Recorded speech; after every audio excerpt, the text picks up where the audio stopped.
4th of July, it's tomorrow, and communities are decked out in red, white, and blue, ready to celebrate, including over in East Longmeadow.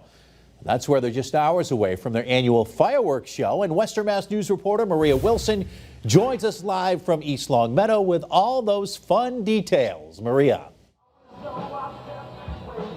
Chris, we're still a few hours away from the fireworks, but people are already starting to gather to get ready for the annual carnival here in East Longmeadow, which is already underway and will continue throughout the night. People of all ages are here enjoying the food, music, and fellowship, all before tonight's main attraction, the fireworks, which will kick off at 9:30 tonight. Tonight's event is organized by the East Longmeadow Rotary Club. We spoke with their president, Teresa Bandinsky. She tells us this holiday tradition means a lot to the community.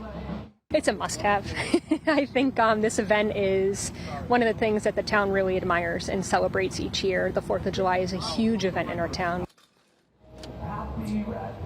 And while the fireworks are a popular tradition for this time of the year, the Mass State Police and the Department of Fire Services are urging folks to keep the fireworks to the professionals. Instead, come to events like this one to enjoy the show. This is Massachusetts State Police seized 64 packages of unlawful fireworks from a 22-year-old Springfield man during a traffic stop in Hatfield yesterday afternoon. And just as a reminder, fireworks are illegal here in Massachusetts, and that includes fireworks that were legally purchased in other states and brought across state lines. For now, reporting live in East Longmeadow, Maria Wilson, Western Mass News.